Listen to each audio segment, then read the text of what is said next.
Hello and welcome to Will GM for Food. My name's Craig and today we're going to be doing a long overdue unboxing of Groo the card game by Steve Jackson Games.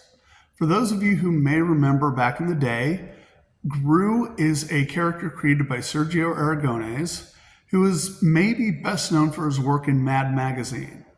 And in Mad Magazine, he was responsible for most of those great little marginal comics, just little, no word, it might be, I would say maybe 2 inches long and maybe half of an inch wide, just along the margins. So he'd tell entire intricate narratives with this great, very detailed style of cartooning that he did.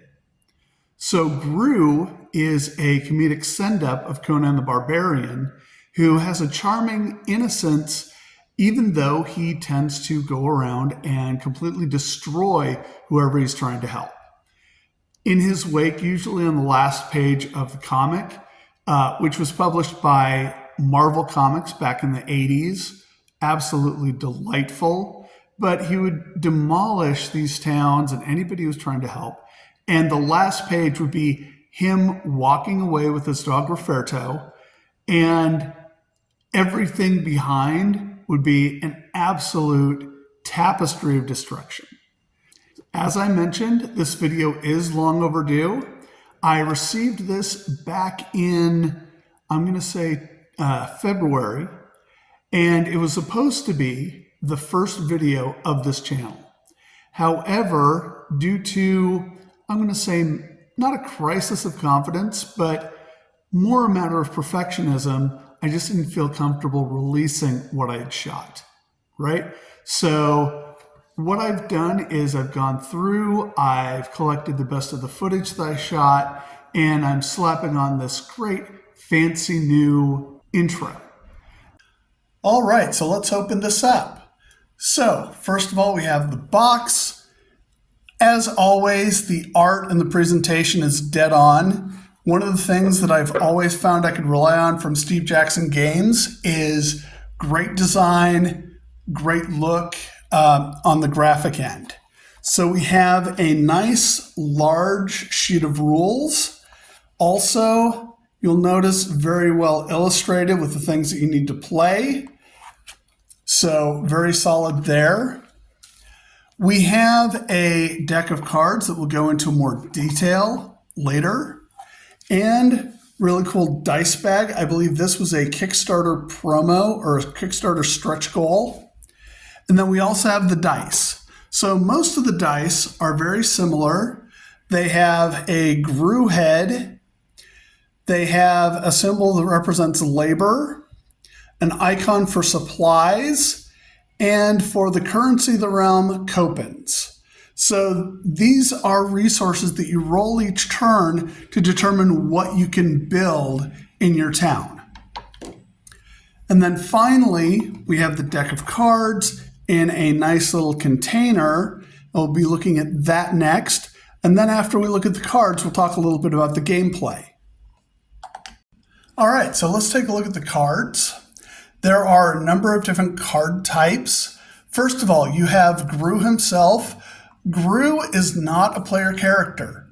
You are actually playing the mayor of a town, and Groo is maneuvered around the table and has a propensity to break your stuff, kill your people, and steal things.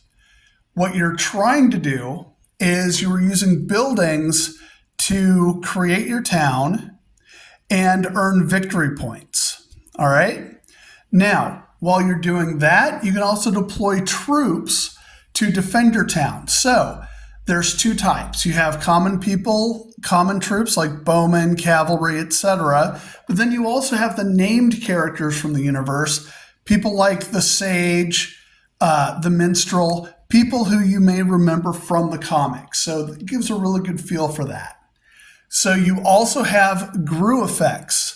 So remember we were talking about the Groo head symbol? If you roll these symbols, that allows you to play your Groo cards basically is a whammy on other opponents, right? So you're trying to keep Groo away from your town and sick him on your opponent's towns. You also have events that you can play, and then you have wild cards. So obviously you have to have Cheese Dip, and you also have Roferto, the dog of misplaced loyalties. All right? So again, the game goes pretty smoothly.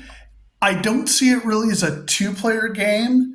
I would suggest at least 3 or more people to get some good player interaction and take advantage of everything you can do in the game. So there's a discard phase that's optional. Then you draw. Then you have an attack phase where you can send your troops against an opponent's town.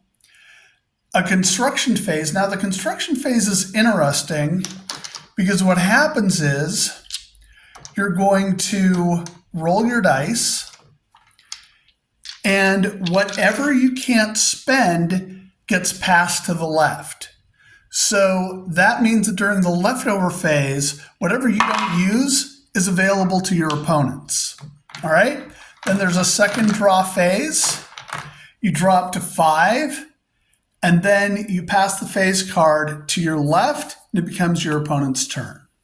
There is one more die, and that is rolled along with the raw material dice. And basically, this is the Groo movement die. So this will tell you where Groo is going to move around the table. So depending on his current location, you'll either roll a Roferto, which will leave him staying at his own location, or 2 to the right, maybe 1 to the right, a couple to the left, or 1 to the left. And that's in relation to where he is already. So that's another element that'll move Groo around the table in addition to the Groo cards. All in all, I would have to say this is a great little game. It plays very well, very smoothly, and it's a great introduction to Groo. It also captures the flavor of the comics really well.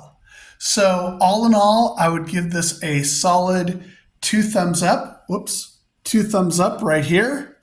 And I highly recommend it. Now, I also need to give credit to an organization called Double Exposure, because they were the ones who set up the demo program through which I got the game.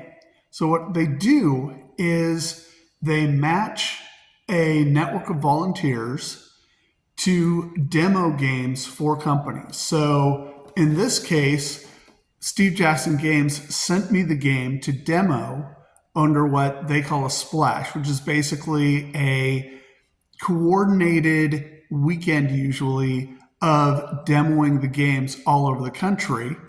And the outfit has been, I'm going to say, going strong for over 10 years.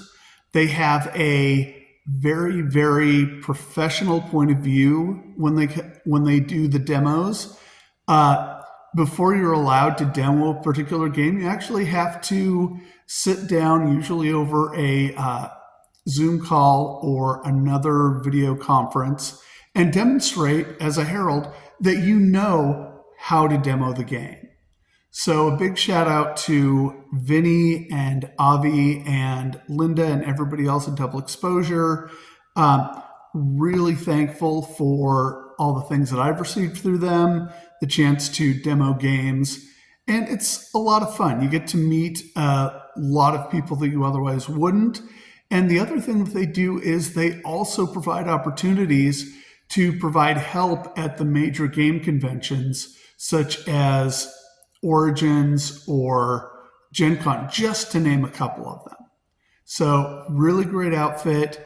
You can find out more at their website, dexposure.com, www.dexposure.com. And I'll have that in the description as well. So highly recommend the program, and I highly recommend the people behind it.